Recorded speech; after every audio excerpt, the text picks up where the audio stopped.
Welcome to The Explainer. Today, we are stepping into the thrilling, super high-stakes world of autonomous combat robots. We're going to break down some truly fascinating research out of the Wired White platform, looking at a highly advanced robotic gladiator programmed entirely from scratch in C++ and completely powered by real-time computer vision. Seriously, we're going to explore exactly how a machine can navigate, hunt, and survive without any human input at all. It's going to be a wild ride. Okay, let's dive into this. I want you to imagine trying to navigate a chaotic, incredibly fast-paced environment, but you're completely blindfolded. One wrong step, absolute disaster. You'd have to rely solely on your other senses and just lightning-fast reflexes to survive, right? Well, that is exactly what this robot faces every single second in the arena. But how does a machine actually process all that chaos from a live battlefield in real time? Like, how does it actually think when the pressure is really on? Section 1. The problem. The strict rules of the combat arena. So, the very second that switch is flipped, this robot is entirely on its own. No remote controls, no joysticks, and absolutely zero human intervention. None. It's thrust into this intense adversarial environment where it literally has to perceive, decide, and act all by itself. To understand the immense, crushing pressure this system operates under, just think about this. The overhead camera feeds it live video at about 15 to 30 frames per second. That means its processing brain has a mere 33 milliseconds. 33! To analyze a frame, spot the enemy, dodge an obstacle, and calculate its next move. It has to make life-or-death decisions in a fraction of a second, which is honestly just like a lightning-fast human reflex. And adding to all that insane time pressure are the strict parameters of the game itself. The robot gets just a single laser shot per turn. One shot. There's no sweeping or adjusting mid-fire. Plus, it must operate 100% autonomously. It absolutely cannot step outside the camera's field of view, and if it even bumps into an obstacle or a wall, severe penalties. These constraints demand flawless, and I mean flawless, coordination between what the robot sees and how it physically moves. Section 2. System Architecture. Building the Robotic Gladiator. Now, to actually survive this arena, you need a serious hardware arsenal. The robot is decked out with infrared and LiDAR sensors, right alongside monocular and RGBD cameras. These basically act as its highly advanced eyes, and all of this sensory data just pours into a central microcontroller and a Wi-Fi module. Think of that as the robot's nervous system, which rapidly fires commands down to the motor actuators that physically drive the wheels. But how is all that complex hardware actually controlled? Well, the true brain of the operation is something called a finite state machine, or FSM, and this brilliantly illustrates how the FSM acts as a master strategist. Depending on what those cameras and sensors are picking up at any given millisecond, the FSM seamlessly dictates whether the robot should instantly snap into an attack state, drop back into an evasion state, or just remain idle. It's the core logic that keeps the robot dynamically adapting to constantly shifting combat scenarios. Section 3. Seeing the battlefield, processing the visual chaos. Out in the arena, the obstacles come in wildly varying colors. So initially, you might think, hey, let's just tell the robot to avoid the red things, right? But because those colors vary so wildly in the real world, basic color tracking completely fails here. It's useless. To overcome this, the robot has to rely on sophisticated shape-based detection. It literally has to ignore all those distracting colors and instead hunt for specific geometric shapes to accurately map out the battlefield. To actually pull off that shape detection, the system runs a really strict four-step image processing pipeline, all within those precious 33 milliseconds.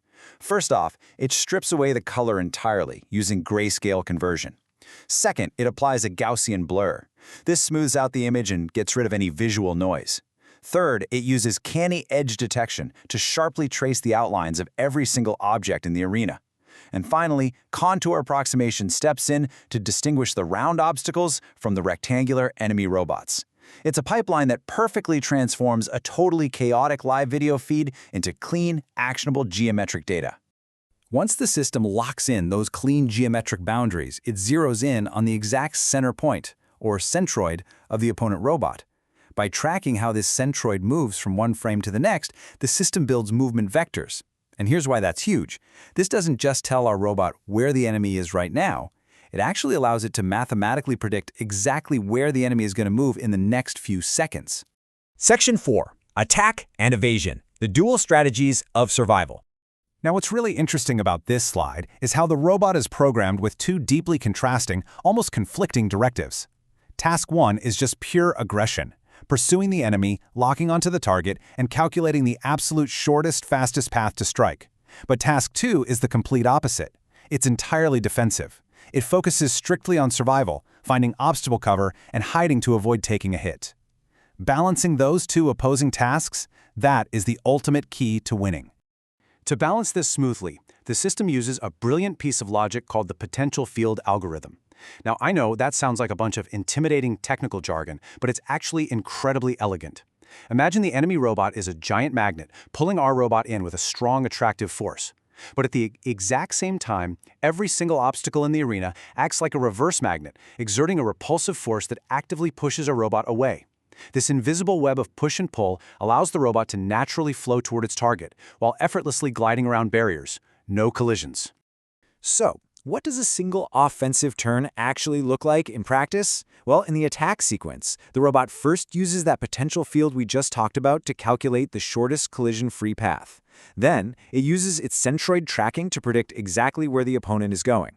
Next, and this is crucial, it has to perfectly align its own body so the laser is dead center on the enemy's predicted location. Only when the math is absolutely perfect does it unleash its strictly limited single laser shot. It's a high-stakes, perfectly calculated maneuver. But hey, when the tables turn, the robot flips right into its evasion sequence. It immediately scans the arena for centrally located obstacles, calculates those repulsive forces to make sure it doesn't crash, and violently repositions itself behind cover. And what's truly amazing here is that it uses probabilistic models to constantly guess what the opponent is going to do next. That means it can dynamically shift its position and maintain perfect cover, even as the enemy is actively trying to flank it. Section 5. Final combat results. Data from the robotics lab. And let me tell you, the results out of the lab are incredibly impressive. When facing stationary targets, the robot achieved a massive 90% hit rate. I mean, they were basically sitting ducks. But even against highly dynamic, constantly moving targets, the robot still landed its single laser shot 75% of the time. Think about that. That proves just how incredibly effective the system's predictive aiming algorithms really are out on the battlefield. And on the defensive side of things, the evasion success rate came in at a staggering 85%. 85!